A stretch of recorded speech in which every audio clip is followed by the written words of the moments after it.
Hello, and welcome to Uncluttered, the podcast that discusses the connection between faith and organizing. Our focus is not just on how to be organized, but why it's important from a biblical standpoint that we leave the chaos and clutter in our lives behind. Hi, I'm Liana George. I'm an author and former professional organizer living in Houston, Texas. And I'm Angie Heitch. I'm an author and certified professional organizer living in East Tennessee. So, are you ready to clear the clutter so you can focus on what matters most? If you are, let's dive in. All right, so Angie, we are in episode 6, which is very exciting. We feel like we're podcast pros now, even though Oh, totally. we have such a long way to go. But, last episode, we talked about the different types of clutter and how to identify those different types of clutter. And, as you and I were talking about it, we decided maybe we should put a pause on doing some more episodes. I mean, don't worry, folks, we are coming back with more episodes, but we wanted to do a pause and just kind of talk with the listeners about our issues, our struggles with the kinds of clutter we talked about last time. And I think one of the things that Angie and I always hear it from people when they find out that we were organizers or are organizers is, oh, you must be perfectly organized, right? Yep. So we are going to blow that myth out of the water today, and we're going to get real. We're going to come clean with our clutter. Yeah, so this is about to get really real. We've shared some about our own clutter before, but this is going to go a little bit deeper. And I really think, we talk so much about how to identify clutter, the different types, how it can damage your life and all that. But I think there's no clearer way to illustrate all of that than with personal examples. So For sure. we're hoping that you can learn from us, that you can see that when we throw out these suggestions and examples, that you know that we are going through these emotional struggles right along with you, because we have our own clutter that we're dealing with, that we dealt with in the past, that we're dealing with now, and we'll continue to deal with. So we just want to be transparent because we want to help you, motivate you, and share what we've learned as much as possible. So yeah, for every episode, we usually have a Bible verse, and the one that kept going through my mind, I was like, "Where's the one that says confess your sins?" It's not sin. We've talked about that in episode 2. It's not. Yes, we did. We talked about that, but no, it's just like a confessional. We're just coming clean. When Angie said coming clean with our clutter, I was like, God, that's such a great episode title. So yeah, so we're going to come clean. So the way it's going to work is we're going to look at the 3 types of clutter. We know we talked about those in episode 5. We talked about physical clutter, we talked about schedule clutter, and we talked about attention or mental clutter. And so Angie and I are just going to take a few turns talking about physical clutter first, and sharing some of our personal struggles with that. So, Angie, I know you really had some stuff you wanted to share on that, so I'm going to let you get started. All right. So we're going to start with physical clutter, the kind that we usually think about first when we think about the issue of clutter, our stuff, unnecessary stuff. And as I share 2 things that were very, very difficult for me to get rid of, they are good illustrations of how deeply the emotions play into this. I talk about that. If you really want to address clutter in the most effective way, in the way that will most clearly draw you to God, which is our ultimate goal, it's really deep soul searching work.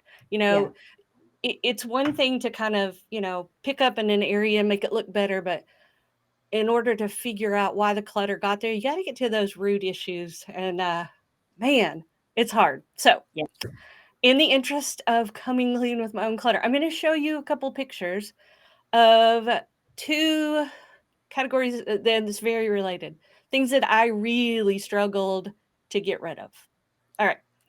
So the first picture is of my chest of drawers from high school. You see my graduation picture, whole bunch of trophies and medals. And gosh, there's even like a little volleyball smurf. I'm just realizing that. There's plaques on the wall as well.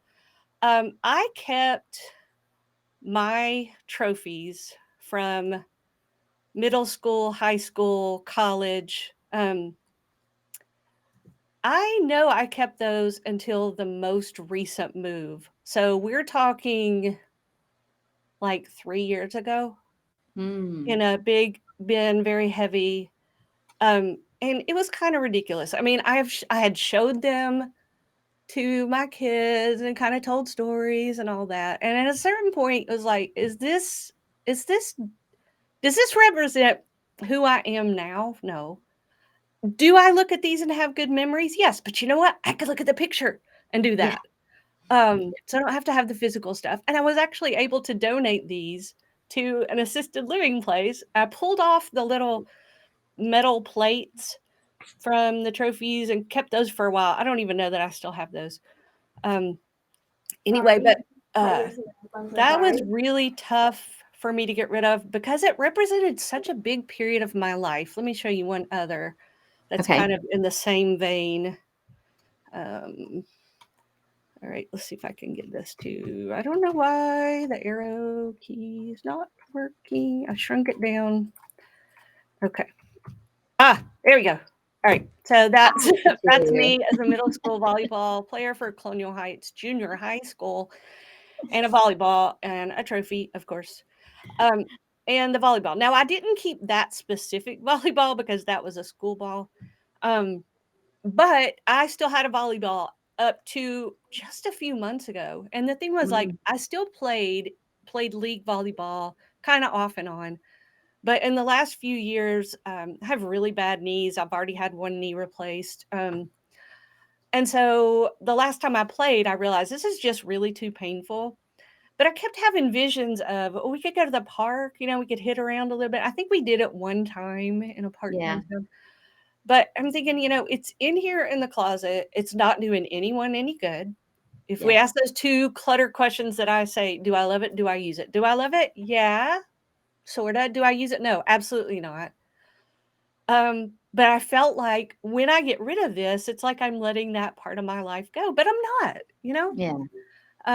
We talk a lot about our possessions need to serve us well now, and be, part of our future ourselves. And so, although it wasn't taking up that much space to save my volleyball, when I looked at it, I had some memories, but mostly I thought, gosh, I hate that I can't play anymore. Well, I really miss that. So it was kind of bringing me down. So all those emotions, and depending on what item we're talking about, the emotions could be different, but just, it's hard. It's hard, especially with the sentimental items. Those are the most difficult for sure. And it's why I usually tell people, leave the sentimental to last. Do the easy stuff like the, plastic storage containers that don't have the right lid, or, the no-brainers, the 15,000 water bottles. But anyway, so those are examples of what kind of physical clutter I tend to deal with, and that is very common. Yes, it is. And the one thing I hear from people, even when I was organizing and now, is, I have a friend who says, I don't know what to do with all the dead people stuff I have in my house. Yes. It's so hard. It is so hard. And she, we feel bad. How do we get rid of it? So I get that. I totally do. Well, in the, trying to be mindful of time, we're going to, not that I don't have any physical clutter, I do, but we want to make sure we cover all the clutter. So we're going to jump on into schedule clutter. And that's where I have the biggest issue. And, we all think it's time management. We think, how that you should be able to use your time effectively, use it wisely. And it's very true. However, it can be so easy to weigh down our schedule with too much stuff. And that's exactly what I've done, not just a few years ago, not just a few months ago, just a few weeks ago. I had to, I had a breakdown point where I had to say, no more. I can't do anymore. And I had to stop and make some hard decisions. But let me back up before that. So probably, so everything was going pretty well for me managing my time until about July, when I got this crazy idea that I could start a company for authors, helping them with some of the tasks that they just didn't know how to do. I kept seeing people struggling with these tasks that I thought, that's so easy for me to do. Maybe I could help them. So I recruited some people. We started a company, and our goal was to just start slow. But of course, that didn't happen. We went 90 to nothing, right? Mhm. Well, at the same time, I'm trying to finish writing book 3, Mhm. right? And then um, Angie and I submitted our manuscript for an upcoming book that we have, a devotional called Uncluttered, and it got picked up by a publisher. And then we thought, well, we need to start the podcast. So here I had my book that needed to be finished. I had a new growing business. I had another nonfiction book that I was trying to work on and get finished. Trying to get these episodes taken care of, outlined, planned, written, all that kind of stuff. Then, of course, about this time, we're into November, December. So there's just that one word, holiday, right? Mhm. So my life became just hectic. It became my schedule was so crowded. And I just remember waking up every day going, Lord, I don't know how I'm going to get through today. I don't know how to get through today. And all my life was just a piece of paper with lists for Mhm. everything. I had 4 columns for the 4 different activities. That's not even including my home life, right? I'm still a Mhm. mom and a wife. you Mhm. know, I try to be a good friend too on occasion. Not doing too well in that department. I keep calling my friends, telling them I'm the worst friend, but that's what happens, right? Yeah. When we overload our schedules with too much stuff, even though, again, like we talked about, it's good stuff. It's Yes. all good stuff. It starts to affect us mentally, Mhm. emotionally, and physically. Because it took everything I had to get out of bed in the mornings, but I had to because I knew if I didn't, Oh. that my day was not going to go the way it should. Right. So finally, I had to have a hard look at what I was doing to myself. I thought I could do it all and be it all. I thought I had a cape and that I could be Wonder Woman, but I couldn't. And so I had to stop and I had to say, some things are going to have to go. One of them was I finally finished book 3, got it off to the publisher, but I made the decision that I was not going to try to write another fiction novel anytime soon because that's a big undertaking. I'd been doing it for 5 years straight. I'd written 3 books in 5 years, and it was just a lot. I was constantly on a deadline. I was constantly writing words or editing words every week in addition. And I love that. Don't get me wrong. I absolutely love it. Mhm. But I knew that I needed to put that aside. I couldn't do it all. I had to figure out what I could focus on. And the deadline that the publisher had given me and you, Angie, for the Uncluttered book was literally just the beginning of this month. And I still had 10 devotions to write. Plus, we had some practical steps we needed to write and some prayers. And there was just no way. I mean, yes, could I have done it? Absolutely. I could have. But what I would have produced would have been junk and Mm. wouldn't have been worth reading or helpful to anyone. And so, Angie and Angie is such a blessing, y'all. She, was completely understanding when I called her and she's like, yeah, let's push the pause button. You know, we'll just bump the book release back a little bit. So, that's what we had to do. So, my thinking and overcluttering my schedule not only affected me, it affected other people. It affected Angie. It affected our publisher. It affected, future readers. There were a lot of people that I, wasn't thinking when I tried to do it all. Because at one point, my team for my company, they're like, yeah, you've kind of been gone. You've been here, but you haven't been here. Mm. Right. And so it was really affecting. So I'm trying to now in 2023, my word for the year is peace. And I know that the only way I'm going to have Yes. that peace is by taking it slower, setting boundaries, and decluttering my schedule and my activities. Mm. Yeah. That's great. So, I appreciate your so honesty. that is my coming clean on that one. So whew, I'm done. All Not that right. I'm not perfect, but again, it's just time because I'm sure Angie and I could talk for hours about, each Oh, one of yeah. these for Yeah. sure, right? We just We, picked a few out of many to yes, share. For sure. And Yeah. so the last one we want to touch on is the mental clutter. So Angie, I know you've got some mental issues, and we don't have time for them all, but can you give us one? I definitely do. Yeah. All right. So attention, I've named this attention clutter, things that get your attention that your brain settles on. And this is absolutely the toughest category for me. I believe it's the most damaging category for relationships. Um, I don't remember where I first read this, but I totally believe it. The greatest gift you can give someone is your full attention. Mm, yeah. And that is the thing that we most struggle to give. Yeah. Um, so I've shared a little bit. I'll talk about just a few different ways that attention clutter is difficult for me. A lot of it stems from my digital devices, my phone, my iPad, my laptop. Scrolling through Facebook instead of listening to what someone's saying.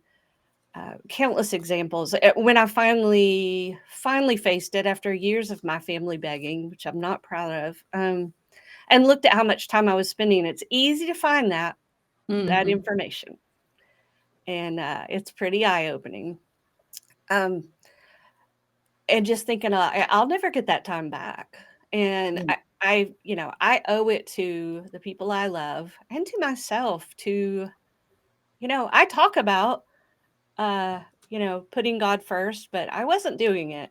And so took some drastic measures. I don't charge my phone by my bed. I got off Facebook personally. I don't have my phone at the table. There's lots of different things I did. That's just one of them, though. As a organizer, perfectionist, I have an obsession with getting things accomplished. Mm. Um, it's very difficult for me to relax.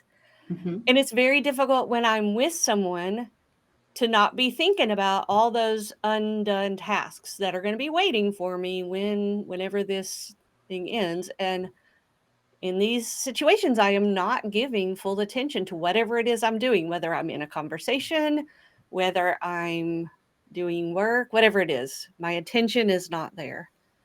Um, and that, again, that's not fair to anyone around me. Yeah. And sometimes this attention clutter, this mental clutter, sometimes it's issues that are so deep, guilt and shame and fears and anxiety, you really need to get professional help. Sometimes it's not a matter of just saying, okay, Angie, pay attention to what's going on around you. Sometimes you've got to deal with some real heart issues. Um, Counseling's been wonderful for me. I've been trying to meditate, different, scripture, prayer time. Um, Again, it's soul searching work. And you got to get to the root causes and you got to deal with it. And when you do clear that clutter, whether it's physical, schedule, or attention, and you can really give the most important things attention, it is so freeing. It's Yeah. so freeing. It really is. The more I'm willing to do to let go of those things, the closer my relationship with God, the closer my relationship with my husband and my children and my friends and family and church. And um, I refuse to go back, but I know it's a continual battle. We talk about decluttering is not a one time decision or a one time act, it is a lifestyle change. Mhm. Yeah.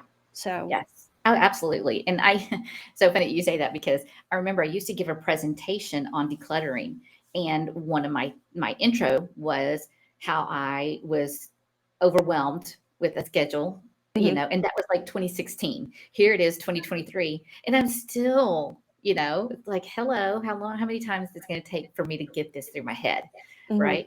You know, so it's a constant struggle. But the good news is there is hope that we are not alone. You have, you listeners have us to help you, and of course, ultimately, you have God. So that's the wonderful news. So we just wanted to come on today and just spend a little time encouraging you. We're always talking about how this is a podcast where there is no judgment, there mhm. is no condemnation. But that sometimes you have to confess and get clear about what it is you're struggling with before you can start solving the problem. And so anyway, so we wanted to just be authentic with you today, share a little bit about our stuff as well. So that is it for this 6th episode of Uncluttered. We will be back with more practical and spiritual organizing and biblical connections in 2 more weeks. So we hope you'll join us again. But in the meantime, we'd love to hear from you. You can find us online at uncluttered.faith. If you have any questions or comments you want to ask, you can also email us at contact@uncluttered.faith. Either way, we'd love to connect with you. Yes. Love hearing from our listeners. We'd love to help you with any uncluttering challenges that you're having. Send us a message and we'd love to help. So until next time, remember, an uncluttered life is an abundant life.